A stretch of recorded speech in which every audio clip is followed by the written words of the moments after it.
Inzego zijeje gucungera umutekano muri Somalia zitangaza ko zahejeje ibikorwa vyo kubohoza hoteli yaraye igabweko igitero n'intagondwa za Al-Shabaab. Hoteli yagabweko igitero yitwa Tawakal iri mu gisagara citwa Kismayo, ni imwe mu mahoteli azwi cane muri Somalia.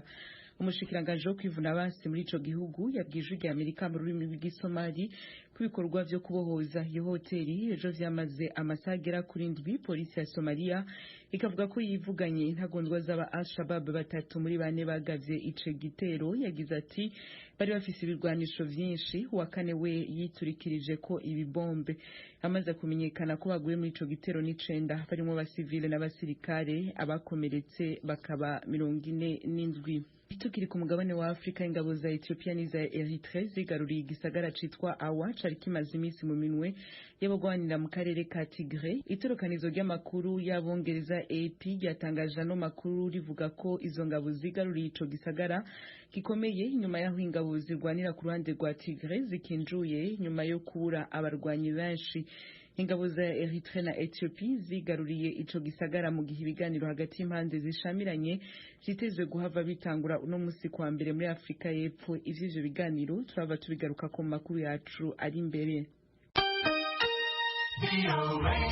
Ijwi ry'Amerika, Washington DC, mu Kirundi no mu Kinyarwanda. Turabandanya n'amakuru agezeho hirya no hino kw'isi. Leta zunze ubumwe za Amerika n'Ubwongereza bigabisha ko abihevyi bashobora gutera ibibanza bimwe bimwe vy'umurwa mukuru wa Nigeria, Abuja.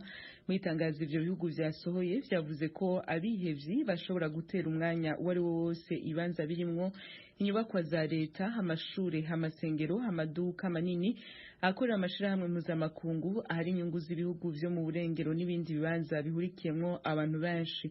Ambasade ya Amerika ya Abuja yavuze ko guhera uno musi kwa mbere igiye gukora imirimo iba yabaye kugera ironse ivyemezo vy'uko umutekano wuzuye. Itorokanizo ry'amakuru y'abongereza Reuters ijwi rya Amerika rikesha ino nkuru rikavuga ko ryarondeye umushikiranganje ajeje imigenderanire ya Nigeria n'andi makungu kugira ngo ryumve ico agona kuri iki kibazo, ariko rikamukena. Boris Johnson yahoze ari umushikiranganje wa mbere w'Ubwongereza yatangaje ko afanya akarenge mu kongera kwitoreza ico kibanza. Mu itangazo yasohoye ejo kwa Mungu, uyu mutegetsi yasiguye ko yashimye kudasubira kwitoreza ayo mabanga kubera bitoroshe kuyobora igihugu abashinga amateka b'umugambwe ukomokamwo batumvikana, niko yabisiguye. Naho biruko, Boris Johnson yemeza ko yari yaronse amajwi y'abantu 100 umugambwe wiwe usaba kugira ngo ahiganire ico kibanza. Ingingo yo kuvanamwo akarenge mu vyo kwitoreza gusura ku mushikiranganje wa mbere w'Ubwongereza iciye amahirwe menshi Rishi Sunak w'imyaka 42 yo gusubira Madame Liz Truss yatanze imihoho amaze imisi 44 gusa mu kibanza c'umushikiranganje wa mbere w'Ubwongereza. Bimwe mu vyo Sunak yemereye Abongereza ari nkamwe yoba umushikiranganje wa mbere birimwo kuzamura ubutunzi bw'ico gihugu no kunga umugambwe wiwe bicemwe ibice. Bitekanije ko umugambwe w'abakonservateur utora uwo utanze nk'umukandida bitarenze no musi ku muhingamo. Ari nkamwe witwa Penny ariko arondera kwitoreza ico kibanza atovanamwo akarenge nk'uko Boris Johnson yabikoze, akacaronka abagera kwijana bipfuza ko aja muri ico kibanza. Abashinga amateka barahava rero bace baza guca batora uno musi bemeza uwo bipfuza kuyoja muri ico kibanza. Umushikiranganje wo kwivuna abansi mu Burusiya ejo kwa Mungu yarakoranye ikiganiro cyo kuri telefone n'umushikiranganje wo kwivuna abansi muri Amerika. Abo bategetsi bakoranye ibiganiro vyo kuri telefone bibiri mu kiringo c'imisi 3 y'aba Amerika ya Urusiya nta ruhande na rumwe wigeze rutomora ica abategetsi bavuganye. Abasisanguzi ariko basisanguriye itorokanizo ry'amakuru y'abongereza Reuters ko atankeka ibiyago vyabo vyari bishimikiye ku ntambara Uburusiya bwatanguje muri Ukraine. Ikiganiro cabo ca mbere cabaye kwa gatanu w'indwi iheze, bwari ubwa mbere bavuganye kuva mu kwezi kwa gatanu no mwaka.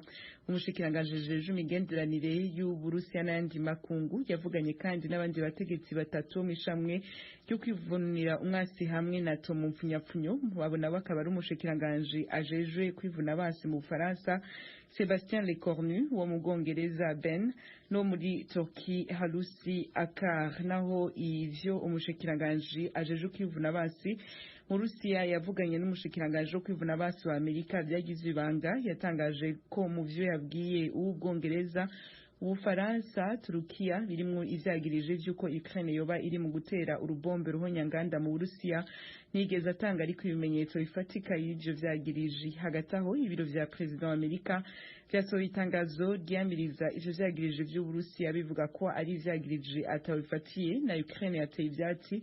Ivyo vyagirije vy'Uburusiya, President wa Ukraine Volodymyr Zelensky yavuze ko atakindi gihugu co kubahuka gukoresha ibigwanisho ruhonyanganda atari Uburusiya.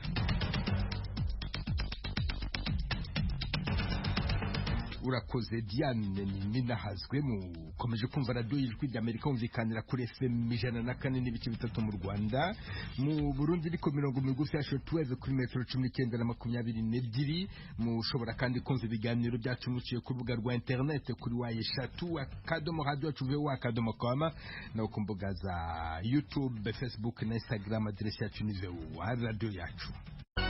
Iwanyu mu ntara. Tuyagire mwisanzuye kwijwi rya Amerika. Ni kuva kuwa mbere gushika kuwa gatanu, kuva isaha 7 gushika isaha 7 n'igice z'umutaga. Iwanyu mu ntara, iwanyu mu ntara, iwanyu mu ntara.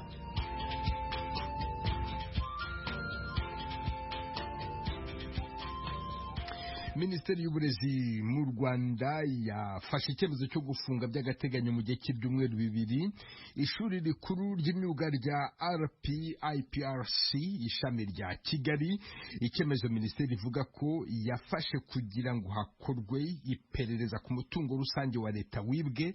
Navuganye n'umuvugizi w'urwego rw'igihugu rw'ubugenzacyaha RIB Thierry Murangira atangira ambwira impamvu iryo shuri ryafunzwe.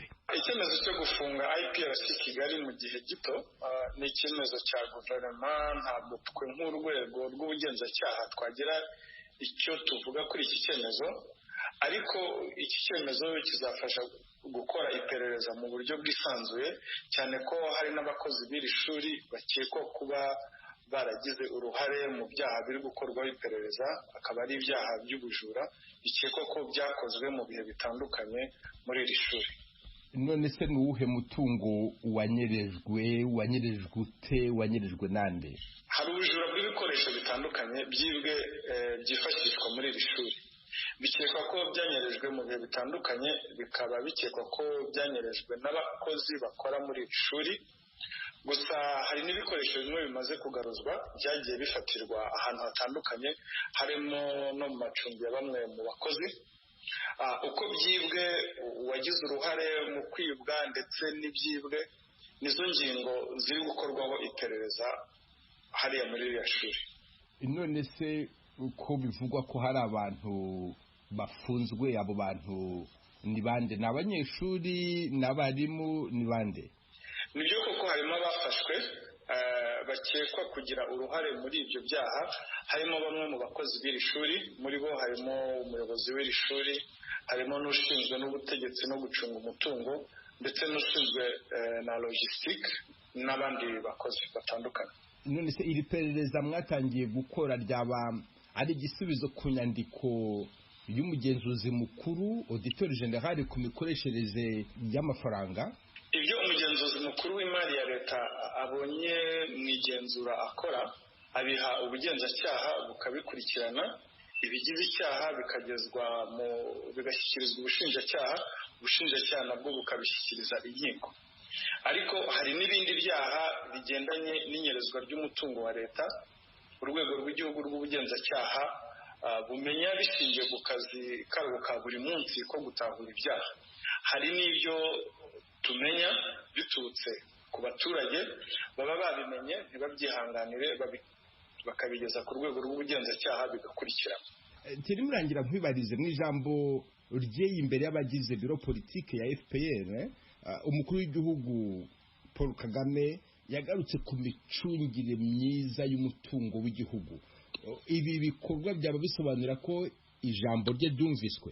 Nyakubahwa Perezida wa Repubulika nta na rimwe adakangurira abayobozi b'igihugu cyacu gucunga neza umutungo wa leta bashinzwe.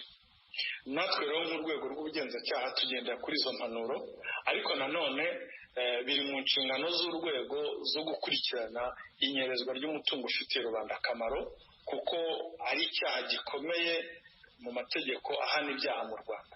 Thierry Murangira, umuvugizi wa RIB, ndagushimiye cyane ku bw'aka kanya uhaye Ijwi ry'Amerika. Murakoze cyane Venuste.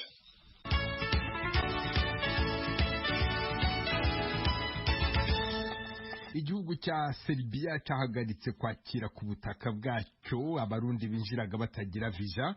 Serbia iravuga ko ibikoze ku mpamvu z'umutekano no guhagarika abarundi benshi banyurayo bagiye gusaba ubuhungiro mu bihugu by'Uburayi.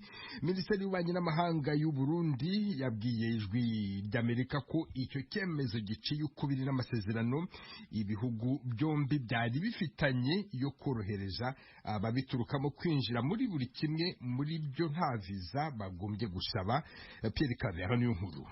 Amasezerano yahagaritswe n'igihugu ca Serbia yamaze gutangura kugira ingaruka mbi ku barundi bariko baja muri ico gihugu ca Buraya. Ijwi ry'Amerika ryamenye ko hari abarenga 50 basubijwe inyuma kuva kuri uyu wa gatandatu bakuwe ku kibuga c'indege ca Qatar na Turkiya, nabari bagiye muri Serbia bafise passport zisanzwe bishimikije amasezerano abaha uburenganzira bwo kwinjira muri ico gihugu atarusha gwa visa barinze gusaba. Bamwe mu bari bageze muri Turkiya bahamagaye ndetse userukira Burundi muri ico gihugu kugira ngo barabe ko yobafasha maze bakabandanya urugendo rwabo. Yamara Ambassadeur Gerard Ntagwaroge bikeba ko yabishuye ko bitagikunda. Ubu ni umwe mu batelefonye Ambassadeur w'u Burundi muri Turkiya. Ubu rero hadutse ikindi kibazo, haba baguze amatike haba bashitse ubunyene bariko bababwira yuko ari visa yonyine basaba ngo ni itegeko ryadutse. None visa wumva ico si kibazo cyo kubaza muri Turkiya. None mwadufasha iki nka twe turi ngaha muri transit? None twe tubafasha iki? Ari ico si kibazo cyati muvugane na kompanyi. Kompanyi ni itegerezwa kubavugira kuko ntimushobora kurira indege Bujumbura. Kompanyi ibiyemerere ataviza mufise. Ukuvuga yabazanye izi yuko mufise visa. Ayo masezerano ateye impari nayemejwe no Burundi nayemejwe mu ntango z'umwaka w'ibihumbi 2020 hagati y'Uburundi na Serbia. Yavuga ko abanyagihugu b'ivyo bihugu bibiri bemerewe kubijamwo batarinze gusaba uruhusha rwa visa. Ubu itangazo rya leta ya Serbia ryagiye habona kuri uyu wa gatandatu rivuga ko abafise ubwo burenganzira bwo kudasaba visa arabakoresha passport y'abanyacubahiro gusa bita passport diplomatique hamwe n'abarungitswe na leta ku mvo z'akazi. Nayo abafise passport zisanzwe passport ordinaire basabwa kurondera visa imbere yuko bashika ku butaka bwa Serbia. Uburundi buvuga ko buzi iyo ngingo naho butarabimenyeshwa ku mugaragaro. Umuvugizi w'ubushikiranganje bw'imigenderanire y'Uburundi n'amakungu Ines Sonia Niyubahwe yabwiye Ijwi ry'Amerika ko ari bisanzwe ko igihugu kanaka gifata ingingo z'umutekano. Ugushira mu ngiro rero ajya amasezerano bikorwa ahanini bivanye n'ubucuti ibihugu bifitaniye ndetse no kwizerana. Kubw'ivyo rero muri ajya amasezerano kenshi usanga harimo agace kavuga neza yuko mu gihe hoba hariho imvu zijanye n'umutekano zijanye no gukingira amagara y'abene gihugu canke izindi mvo izarizo zose kirashobora gufata ingingo yo kugabanya abashobora kuronka impusha zo kwinjira ku butaka bwacu. Kuva mu ntango z'uyu mwaka abarundi batanguye kuja muri Serbia ku bwinshi bishimikije ayo masezerano bagira Serbia nk'inzira ibashikana gusaba ubuhungiro mu bihugu bitandukanye vya Buraya nk'Ububirigi, Ubusuwisi, Ubutaliyano n'ahandi. Abarenga ibihumbi 200 bari bamaze kujayo muri ubwo buryo. Umuryango w'ubumwe bwa Buraya urashima iyo ngingo. Ku rubuga rwa Twitter komiseri ajejwe ibibazo vyerekeye umubano mwiza Olivier Valeri yagize ati turashimiye cyane twivuye inyuma igihugu ca Serbia cafashe ingingo yo kuja ku murongo w'ibindi bihugu vya Buraya kuvyerekeye kwinjira muri ico gihugu hasabwe urusha rwa visa. Twizeye ko vuba hazogira igihinduka. Umuryango w'ubumwe bwa Buraya wari umaze igihe wiyamiriza inyifato ya Serbia Uburayi bwita ko ari yo kureka abimukira benshi bakaja gusaba ubuhungiro. Ikinyamakuru La Libre candikirwa mu Bubirigi candika ko igitigire c'abarundi basaba ubuhungiro muri ico gihugu cigwije inshuro 8 mu kirengo c'amezi 3 aheze. Ibice 90% vyabo nabaciye muri Serbia harimwo n'abanyarwanda, abakongomani, abatanzania n'abaturuka mu bindi bihugu vy'akarere ka Afrika y'ibiyaga binini. yamara n'inzira abayiciyemwo bavuga ko itoroshe na gato nk'uko uyu twise Bizimana kubera atashatse ko amazina yiwe amenyekana ku mvo z'umutekano yabitwiganiye. Avuga ko yaciye mu bihugu bitandatu avuye muri Serbia kugira ngo ashike mu gihugu c'Ubudagi gusabayo ubuhungiro. Uva Serbia imeze nk'inzira, imeze nk'umuryango muca kugira mushike mu bindi bihugu. Jesu naraye no muri Serbia. Ibi byari byatumye ishirahamwe rigwanya urudandazwa rw'abantu n'ubwimukira bwo mu kinyegero ONRCT Weton Frere rikorera i Bujumbura ritera kamo leta guhagurukira ico kibazo. Maître Prime Mbarubukeye atwaye iryo shami ryigenga kuri mikoro y'Ijwi ry'Amerika. Twasanze itike y'indege uva mu Bujumbura ugenda Serbia ugaca wongera ko Serbia ugenda no mu bindi bihugu nk'Ububirigi bigutwara hafi imiliyoni 7 z'amafaranga y'amarundi. Ubwa mbere gukurikiranira hafi izo ngendo kugira ngo aya masezerano leta y'Uburundi yagiraniye na Serbia ntazashobore gutera ingorane ibindi bihugu, gutyo bishobore kurinda abazoba bavyifuza kuja muri ico gihugu kugira ingorane bamwe muri bo no gupfa bagapfa, baze bagende bakingiwe kandi agateka kabo kubahirijwe. Amakuru Ijwi ry'Amerika ryamenye nuko ikompanyi z'indege nka Ethiopian Airlines ikunze gutwara benshi muri Serbia, ibiro vyayo i Bujumbura zamaze kumenyesha abadandaza amatike y'indege ko kuva kuri uyu wa Mungu ata muntu bazotwara muri ico gihugu adafise uruhusha rwa visa. Pierre Claver Nkuru, Kigali, ku bw'Ijwi ry'Amerika. Mukomeje kumva radio y'Ijwi ry'Amerika ivugira Washington DC mu Kirundi n'Ikinyarwanda. Abagore 24 bahagarariye amashyirahamwe anyuranye mu Burundi barangije uruzinduko shuri bari bamazemo ibyumweru 2 mu Rwanda bakurikirana ibikorwa n'amategeko y'iki gihugu mu byerekeye uburinganire hagati y'abana mu muryango. Umwisozwa ry'uruzinduko rwabo bamwe baravuga ko hari ibyo babona bikwiriye kongerwa mu itegeko ry'u Burundi mu rwego rwo kurushaho guteza imbere uburinganire mu gihugu cyabo. Wasumutakaboyi. Aba bagore uko 24 baturuka mu miryango inyuranye irengera uburenganzira bw'abagore mu Burundi. Mu bo basuye mu Rwanda harimo ishyirahamwe riharanira amajyambere y'icyaro. Madamu Imana Saverina, umuhuzabikorwa w'iri shyirahamwe, avuga ko basuye amashyirahamwe anyuranye yo mu Rwanda kandi ko hari byinshi babonye byabafasha kwiyubaka. N'ikijyanye n'uburezi n'uburere bw'umwana w'umukobwa baracyari inyuma. Ikindi bafite umuco ukomeye ushingiye ugitsimbaraye ku gushyira imbere umwana w'umuhungu, cyane cyane ko kuzungura byo ni ikintu abagore batazi. Twavuganiriye nabo abize abagore bizi iwabo ni bakeya, nubwo bashaka kujya muri izo nzego zifatirwamo ibyemezo. Twababwiye ko intangiro ya mbere nibabanze bakangurira abagore kwiga. Korera hamwe no guharanira uburenganzira bwabo ni kimwe mu byo abagore bavuye mu Burundi bavuga ko babonye mu mashyirahamwe yo mu Rwanda, bakemeza ko biramutse bikozwe mu Burundi yaba inkingi yo guteza imbere igihugu cyabo. Madame Marie Concessa Baroyike akorera ishyirahamwe ry'abagore bahungutse. Umwana w'umwigeme arashobora gusiba ishure kubera yabuze tujya dutambara. Nimba rero nko mu trimestre asivye nka gatandatu cyane nimba yasivye ari umunsi wo gukora ikibazo gikomeye, muri uko bishobora kuba intambamyi mu bumenyi bwiwe mu kujya mu myanya. Hanyuma nayo numvise kandi yuko muri guverinoma hariho ibyo batanga nka tujya dutambara ku mashure. Icyo ndabona ko ari ikintu gikomeye, kumbure hobaho natwe gushigikira abo bigeme mu bijyanye n'utwo dutambara twabo. Ikibazo cyo kuzungura hagati y'umugore n'umugabo nacyo kiracyari ikibazo mu gihugu cy'u Burundi. Madamu Neshimagizwe Regine waturutse mu ntara y'Ibitoki agaragaza ko iki kibazo kikiri mu babuza iterambere. Abakenyezi benshi biraboneka ko tukiri kure ku kijyanye n'uburyo. Usanga umugabo arankira umukenyezi ko akora bijya cyangwa biriya byo kujya mu mashyirahamwe, bakavuga ko ibyo ubigiye muri umukenyezi ushobora guca witwara nabi ugasuzugura umugabo wawe. Umwana w'umuhungu ntareshya n'umukobwa. Mu Burundi turacyasaba yuko twogira uburinganire bwo kugira ngo umukobwa nawe aronke nk'uko umuhungu arose, mugabo ntiturashika kuri iyo ntambwe. Umukobwa baracyamuhereza icyo bita igiseke, umuhungu nawe bakamuha gwiwe kivi undi gwiwe kivi undi gwiwe kivi. Kugeza abagore barishimira ko baje mu Rwanda bitabagoye kuko imipaka yafunguwe bigatuma baza ari benshi kuko igiciro cy'imodoka ari gito ugereranije n'amafaranga batanga bakoresheje indege. Aba bagore bizera ko nk'uko imigenderanire hagati y'ibihugu byombi igenda izanzamuka ari nako imikoranire yabo na bagenzi babo mu Rwanda izarushaho kwihutishwa, bityo impande zombi zigasangira ubumenyi mu byerekeranye no guteza imbere uburinganire hagati y'abagabo n'abagore. Ku ruhande rw'u Rwanda, ishyirahamwe ry'abagore baharanira amajyambere y'icyaro bavuga ko bamaze gusurwa na bagenzi babo b'i Burundi inshuro ebyiri, bityo ko nabo bazajya kubasura kugira ngo barebe aho inyigisho bagenda bakura mu Rwanda bazigeze. Assunta Kaboyi, Ijwi ry'Amerika, i Kigali. Ijwi ry'Amerika, uruwa mbere, uri Gitego.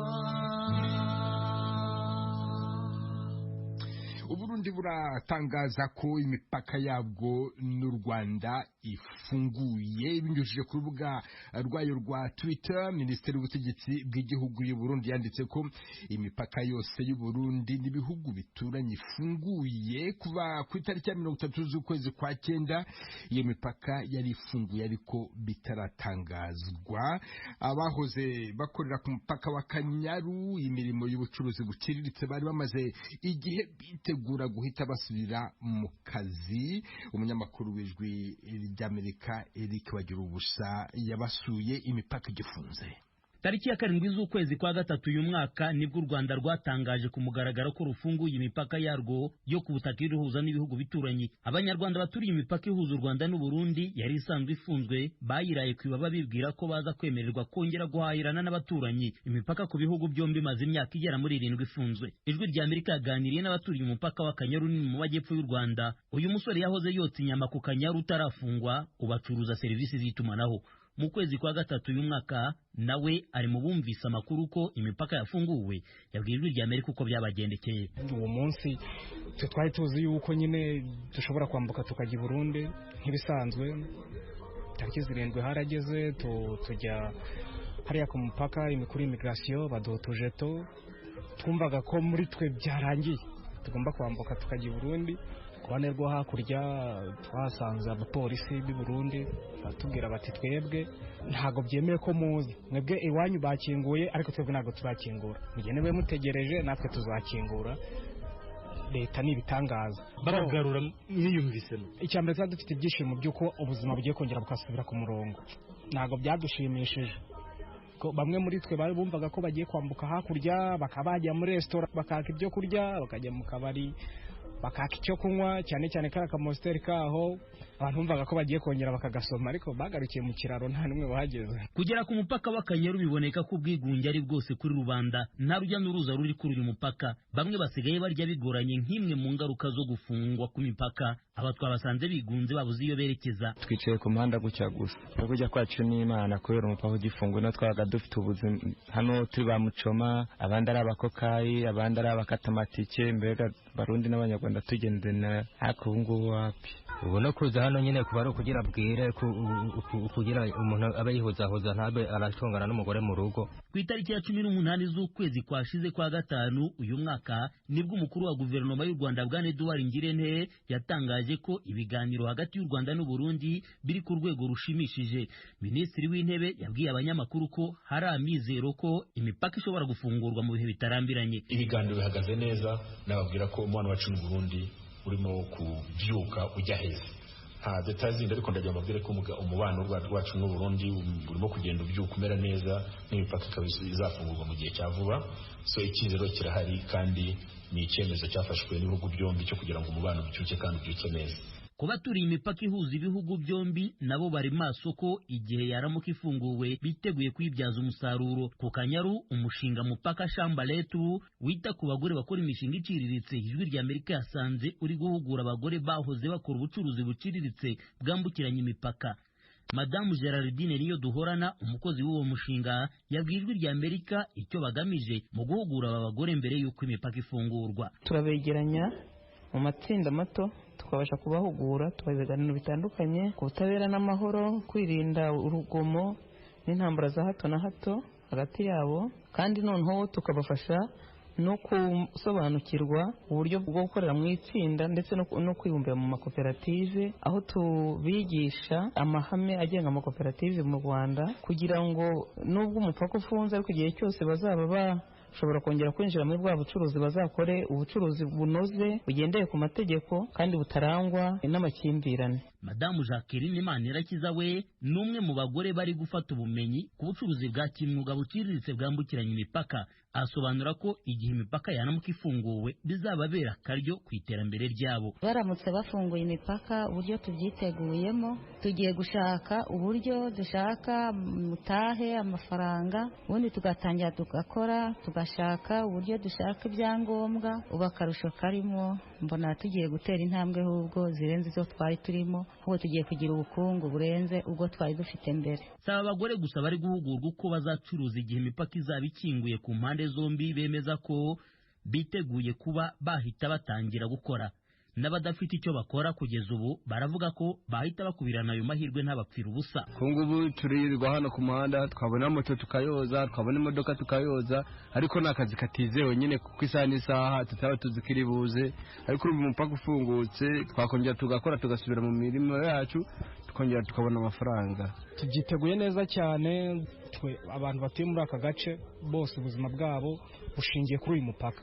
Ni nayo mpamvu ubona imishinga myinshi yagiye ihagarara y'abaturage, ndetse bamwe na bamwe mu bari bifite bakimuka bakigendera kuko nta bikorwa byari bikijya imbere. Ibibazo by'u Rwanda n'u Burundi byatumye imigenderanire ihagarara, byatangiye kuva mu mwaka w'ibihumbi 2015 ku butegetsi bw'uwari perezida w'u Burundi Petero Nkurunziza ubwo yashakaga kwiyamamariza indi manda. Kimwe mu bituma imipaka idahita ifungurwa ku ruhande rw'u Burundi busaba ubutegetsi bw'u Rwanda ko bwohereza abaketsweho gushaka gukora kudeta yo mu 2015 bari ku butaka bw'u Rwanda. Bagira ubusajwi ry'Amerika umupaka w'Akanyaru uhuza u Rwanda n'u Burundi.